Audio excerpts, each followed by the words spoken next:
Aš gal nekalbėsiu, kas yra apranga. Man atrodo, jūs kiekvieną dieną, arba kas mėnesį su mūsų veikla susitarėt.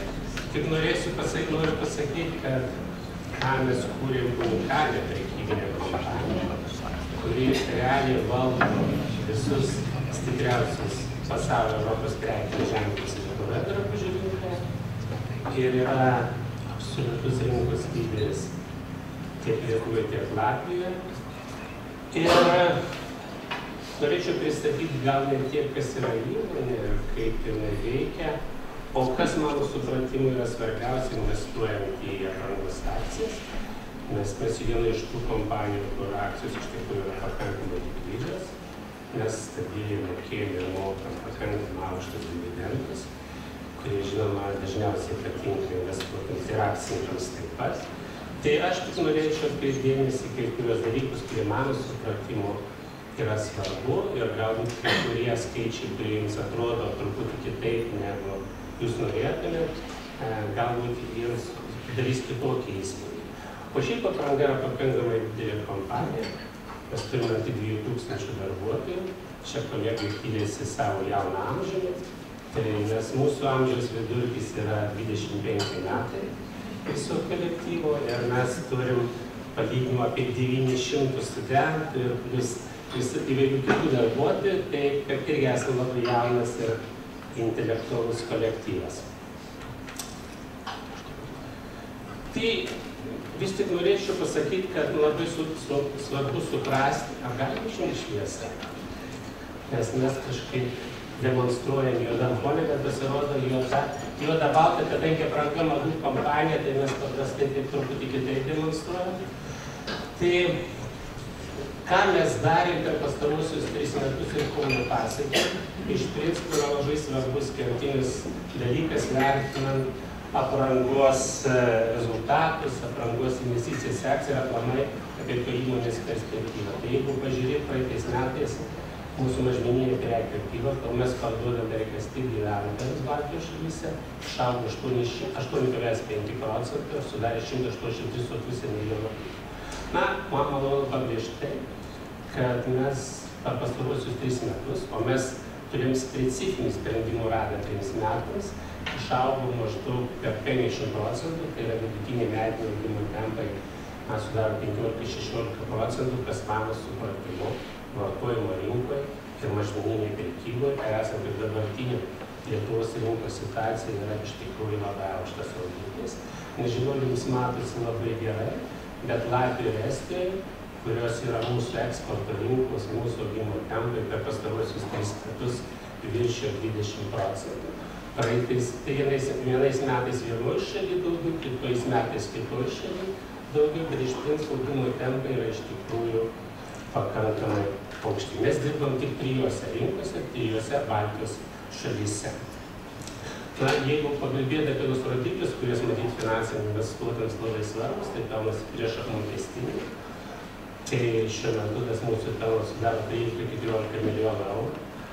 Ir per pastaruosius 3 metus išaugo daugiau negu išaugo apyvarta, bet jeigu pažiūrėtume nuo 13 metų, mes truputį mūsų augimas pelno iš tikrųjų sulėtėjo. Jis nėra labai aukštas ir galbūt aš pabandysiu paaiškinti, kodėl taip yra, bet ir bet kokių sąlygų, vertinant 3 metų distancijoje, mūsų pelno augimo yra aukštesnis rodiklis negu apyvartos augimo ir sudaro 54%, kas mano supratimu yra pakankamai aukštas rodiklis. Na, mūsų verslas drabužių aprangos požiūrį yra maždaug pelningumas 9–10%, kas yra, manau, daugiau negu vidurkis aplamai šakos. Žinoma, yra kompanijų ir pasaulio lyderių, tokių kaip Inditex ir Hennes & Mauritz, kurie iš principo turi maždaug 50% aukštesnius rodiklius negu mes, bet tai yra, dėl to yra pasaulio lyderiai. Na, jeigu kalbėti apie kitus rodiklius, tai pas mus yra apie 20 milijonų rodiklių didelė ir maždaug 13–14%. Tai palyginimai, kokio lygio yra mūsų verslas ir kaip jis maždaug atrodo. Na, Trumpai priminsiu, kad 60% mūsų rinkų pardavimų yra Lietuva, labai svarbi mūsų rinka Latvija ir Estija taip pat žinoma. Mes nuo Lietuvos pradėjome, Latvija ir Estija įžengėm 2004 metais. Kaip Estijos rinkos lyderių numeris 1 mes tapom po 4 metų veiklos, tai yra 2009 metais, kas iš principo Latvijoje kelia labai daug klausimų, kaip tai galima. Estijos mes kol kas nesame rinkos lyderiai, bet esame antri žaidėjai, ir manau, čia tik laikų klausimas, kada mes tapsime rinkos lyderiai Estijos rinkoje. Pagrindinis aprangos turtas, žinoma, yra parduotuvės, kurios, aš manau, jūs galite įvertinti, aš čia parodysiu visai tą nuotraukų, bet šiaip mūsų strategija visi parduotuvės, kurios atitiktų aukščiausius pasaulinius standartus ir kad jūs užėję bet kurią mūsų parduotuvę nieko nesiskirtų nuo Londono, New Yorko ar Japonijos sostinės Tokijo. Mūsų parduotuvių skaičius per pastarosius 3 metus stabiliai augo ir mes šiuo metu turim 166 parduotuvės, metų pabaigoje mes turime 161 parduotuvę. Manau, rugsėjo mėnesį mes turėsim savotiškai jubiliejų. Lietuvoje atidarysim 100 parduotuvę. Ir ruošiamės padaryti gerą kokteilį vakarėlį darbuotojams. Vis tik 100 yra iš tikrųjų pakankamai toks, gražus jubiliejus bet kurio žmogaus ir bet kurios įmonės veikloje. Parduotuvių plotas pas mus šiuo metu sudaro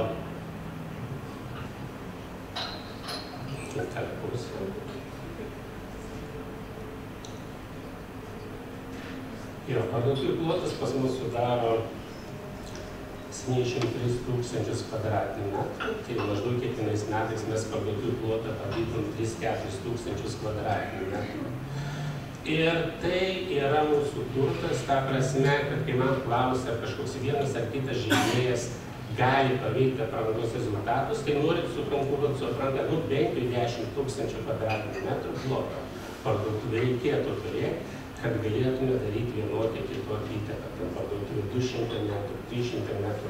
Žinoma, mums yra konkurentas, bet jis labai nesįtakos rinkų mums negali padaryti. Ką šitos skaičius rodymas aš noriu pabrėžti, kad mes viena iš tų organizacijų Baltijos šalyse, kur daug investuojam į plėtrą ir kada rinkoje vyravo, sakykime, susilaikymų nuo investicijų situacija, tai mes iš tikrųjų visą laiką investavome, bet pastaraisiais metais ypatingai ir per pastaruosius 12-14 metus mes investavom 23 milijonus eurų, kas mūsų versle nėra mažai. Jeigu jūs pažiūrėsit paskutinių 3 metų distancijų, tai mes po 25-28 projektus darom, tai yra iš principo kas 10 dienų mes atidarom naują parduotuvę arba ją rekonstruojam ir turim iš principo praktiškai visiškai naują prekybos tinklą, nes tai reiškia 90 projektų, tai yra daugiau negu pusės parduotuvių. Tai mūsų prekybos tinklas yra praktiškai naujas ir jis labai iš tikrųjų konkurentiškas. Tai yra aprangos stiprioji pusė, tai yra mūsų kertinė verslo filosofijos dalis, kad mes turim turėti geriausiai technologiškai išvystyti ir pažangiausiai prekybos tinklą visose rinkose, kurias mes dirbame. Ir parduotuvių laikas paprastai skaičiuojam drabužių versle, jos turėtų tarnauti 7-10 metų. Tai, kaip mato, didesnė pusė parduotuvių mūsų yra absoliučiai naujas. Tai yra mūsų pakankamai stiprus konkurencinis pranašumas. Ir kiekvienais metais mes maždaug atidarom naujų arba rekonstruoti, o rekonstruoti yra iš principo tas pats pastatyti naują parduotuvę apie 10 tūkstančių kvadratinių metrų, arba, kaip jau minėjau, kas 10 dienų mes praktiškai atidarom po naują objektą. Apranga iš principo per pastaruosius 3 metus turi 3 tokius dalykus, kurie buvo svarbiausia. Tai pirmas dalykas, aš kalbėjau, tai pakankamai agresyviai plėtra ir parduotuvių atnaujinimas ir aš rodžiau, kad mes pakankamai daug investavom. Kitas klausimas, kur mes investavom. Taip jau visi analitikai ir žurnalistai labai dažnai mus kalba apie Henis ir Mauris, kokią įtaką padarys čia, Tai mūsų kertinis dalykas buvo, kad mes investuojame iš principo į prabangos ir verslo segmentą pastaruosius metus. Tai yra ta segmentą, kuris visiškai nekonkuruos su naujais ateinančiais žaidėjais ir jų strategija. Tai jeigu pranga per pastaruosius 3 metus išaugo 59 milijonus eurų, tai prabangos ir verslo segmente mes sugebėjome išaugti 28,5 milijonais eurų. Tai yra 50% viso augimo, kurie pranga pasiekė per pastaruosius 3 metus, tai iš principo pasiekta prabangesnėme segmente. Na ir atitinkamai mes reinvestavom iš 23 milijonų, mes 10,5 milijonų eurų investavom vien tik į prabangos ir verslo segmentų parduotuves. Tai buvo vienas iš kertinių. Na, aš daug kalbama apie Hennis ir Mauritz tinklą, tai antras pasaulio žaidėjas. Keletas skaičių, kas jie yra, tai jų įvartai yra maždaug 16 milijardų eurų, jų kapitalizacija yra 65-70 milijardų eurų, jie turi arti 4,000 parduotuvių.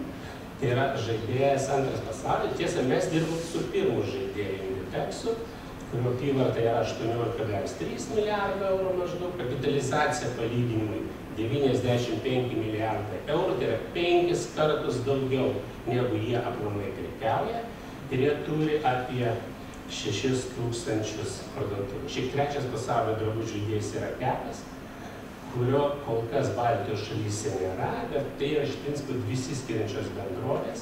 Skirtumas tarp jų buvo tik tai toks, kad Hennis Mauritz investuoja pats, o Inditexas dirba su mumis. Tai per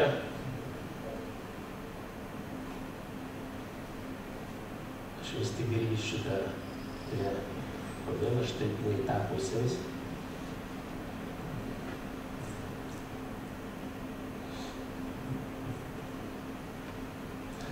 Jo, tai Hennis ir Mauritz turi šiuo metu 19 parduotuvių, pradėjo prieš 3 metus, nuo 2 parduotuvių 12 metais. Šiuo metu turi 41,000 kvadratinių metrų plotą ir darė 75 milijonus eurų apyvartą, palyginimai drabužių rinka Baltijos šalyse yra maždaug 900 milijonų eurų. Ir kaip matot, jie labai agresyviai augo, na ir mes augom santykinai ne taip, bet mes augom maždaug 50%. O jie kelia savo tikslą per 3-4 metus padengti Baltijos šalis, jiems užtenka daryti kokias 3-4 parduotuves ir jie iš principo savo veiklą iš principo plėtros baigs. Dėl to mums buvo svarbu, ir mūsų vienas kertinių klausimų buvo atlaikyti normų konkurenciją, augti ir stiprinti ant pozicijos, kur mes labai ypatingai stiprus. Mes neinvestavom tiesiog į tą segmentą, kurie eina. Jie ėjo, bet šiuo metu mes irgi ten atnaujiname investicijas ir pakankamai valstybė investicijas. Šiuo metu Hennis ir Mauritz turi maždaug arti pusės prekybinio ploto, ką mes turėjom, bet principinis klausimas, ką aš ir sakau, noriu konkuruoti, reikia turėti plotą. Hennis ir Mauritz šiuo metu turi 41,000 kvadratinių metrų parduotuvių. Dabar trumpai apie tokią situaciją. Čia analitikai labai mėgsta vertinti, tai gal prekybininkai tuos skaičius žiūri. Tai aš vis tik vienas iš tų, kur statistikai nesu 100% pasitikintis, bet žinoma, tendencijas jį be abejo parodo geras. Tai yra ne maisto ar maisto prekybos rezultatai per pastaruosius 4 metus. Tai mes turim santykinai Baltijos šalyse, na, sakykime, tokia nebloga situacija. Lietuvoje augimas pažemiausias, Latvijos yra maždaug apie 4,3% vidutiniškai kas mėnesį ir Estijos yra truputį didesnis 8%. Na, jeigu perėsim prie to verslo, kurio yra ne maisto prekių prekyba, ir konkrečiai tą verslo dalis, kur mes dirbame, tai šie skaičiai irgi labai analogiški, Lietuvos skaičiai yra patys kupiausi. Žinoma, jie nėra kuklūs europiniu mastu. Latvijos skaičiai yra truputį geresni ir Estijos skaičiai yra pakankamai įspūdingi. Bet norėčiau parodyti dar vieną lentelę, kuri mums buvo patiems labai netikėta. Tai yra, o kasgi vyksta su drabužių rinka šiais metais. Tai, atrodžiau, ir visa rinka, ir ypatingai ne maisto prekių prekyba pakankam auga. Bet drabužių rinka iš principo visiškai neauga šiais metais. Ir vyksta iš tikrųjų labai originali situacija. Rinka neauga, apranga auga maždaug 10%, Henis ir Mauris, kadangi tinklas nepalyginus auga apie maždaug 30% ir daugiau, tai iš principo kažkas turi labai smarkiai kristi arba dar kitokie procesai. Bet drabužių rinka yra šiuo metu labai keistoj būsenoj.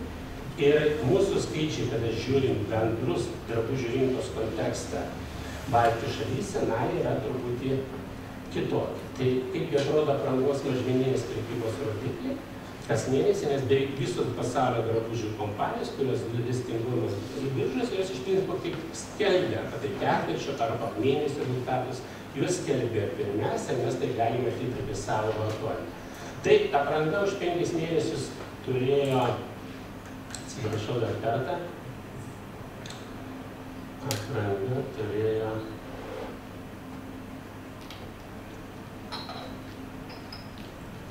9,2% augimą už 5 mėnesius. Mes turėjom, šiaip mūsų noras yra truputį didesnis, jeigu jūs prisimenate aprangos ambicijas, yra 11% apyvartos augimas, kas visiems atrodo yra labai daug, žiūrint mažmeninės prekybos rezultatus, bet atsižvelgiant, ką mes padarėm per 12, 13, 14 metus, tai yra mums normalu ir aplamai mes tikrai turim tinklą, kuris gali augti maždaug 10–11% per metus ir 9% apyvartos augimas yra mūsų, sakykime, toks, truputį mažiau negu mes norėtume. Ir dėl to mūsų kai kurie rodikliai yra truputį blogesni. Iš matyt, turėjom, kad pakankamai sudėtinga pirmą ketvirtį iš tų norų realizavimo galimybių ir, sakykime, labai puikius gegužės mėnesio rezultatas. Jeigu matyti kokią situaciją pagal atskiras rinkas, tai didžiausia rinko Lietuvos rinko mes turim 9% augimą, kas įvedus euro rinkų yra mūsų supratimo pakankamai aukštas rodiklis. Latvijos rodiklis yra, sakykime, mūsų žemiausias ir Estijos labai aukštas. Bet taip daugiausiai susijęs su mūsų plėtra investicijomis pagal atskiras šalis, o tos investicijos dažniausiai priklauso nuo vietų, kur mes turime investuoti, o ne tiesiog mūsų norų ar kažkokių kitokių dalykų. Apranga yra, apranga dirba 6 segmentuose, nuo ekonominio iki prabangos segmentų, ir mes čia turim labai skirtingą situaciją, bet visi mūsų segmentai, išskyrus ekonominį šiuo metu auga, ekonominį segmentą, kurį mes pateikėm skaičiavimo metodikai šiais metais, priartino prie gyvenimo, krenta tik dėl 6 mėnesio parduotuvių problemų, kurį kompanija bankrutavo, bet iš principo visas mūsų augimas yra toliau, iš principo verslo prestižo segmente ir mes labai stipriai augam. Čia kaip atrodo aprangos struktūra, asortimento pagal prekinius tinklus, tai mes nesam priklausomi ar prisirišę nuo vieno tinklo ir mūsų tinklai dažniausiai pakankamai skirtingauja, nes vis tik rinkos galimybės vienam ar kitam segmentui vystyti yra labai skirtingas. Mes parodom naują segmentą valdymas, kur mes čia pastaruoju metu pakankamai agresyviai augam. Mes ir toliau intensyviai plečiamės ir naujinam parduotuvės. Jau atidarėm 14 projektų šiais metais ir dar metų pavykus atidarysim dar 7 parduotuvės ir šiais metais realizuotų projektų plotas bus didesnis, negu mes darėm 12, 13 ar 14 metais. Turėsim visą eilę naujienų, tame tarpe Zara Home, kas domisi, tai buvo vienas geidžiamiausių prekinių ženklų, kurie norėjo mūsų vartoti, tai iš principo modernamas. Mes turim, žinau, ir daugiau projektų, ties kuriais mes dirbame, dar bent 5 metų į priekį. Niekada nedarom sprendimą šiandien nesuvim tą ir rytoj kitą. Bet kokį prekinį ženklą, kurį mes įdedam į rinką, tai reiškia maždaug 3–4 metų darbas ir juos stebėjimas visose svarbiausiose pasaulio rinkose. Mūsų rezultatai, kurie, sakykime, pirmą ketvirtį nebuvo, kurie paskelbti ne visiškai vienodai buvo vertinami, tai iš tikrųjų mūsų bendrasis pelningumas, mūsų pelnas prieš mokestinį sumažėjo 60%, kas matyt daugelį nepatiko. Mums irgi nepatiko, bet tai nėra labai didelė tragedija, nes realiai pirmo ketvirčio rezultatai aprangos pelno struktūrai per pastaruosius 4 metus daro tik tai apie 12%, tai praradimai arba sumažėjimas pirmam ketvirtį yra iš principo lengvai kompensuojamas arba nesunkiai kompensuojamas kitais ketvirčiais. Ir dėl to mes čia labai didelės tragedijos nežiūrim. Šiaip didžiausia šiuo metu problema, dėl to, kad situacija rinka iš tikrųjų, kad rinka visiškai netikėtai neauga. Dėl to, kad turėjom neįtikėtinai šiltą žiemą ir ta prasme, mums reikia normalių sąlygų, normalių žiemos, normalios vasaros. Turim viską atvirkščiai, dėl to turim problemų su tam tikrais likučiais, šių prekių pardavimu.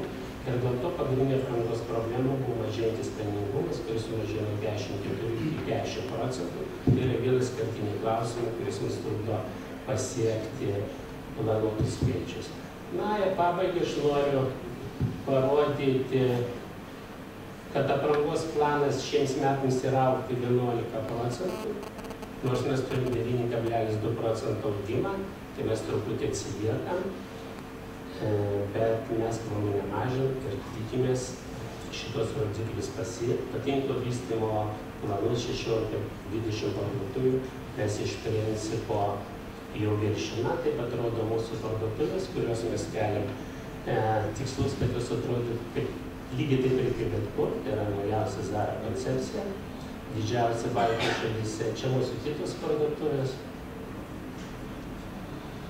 Na, ir toks mūsų gyvenimas. Yra mūsų aistra ir mes jums tarnaujame. Ačiū Jums.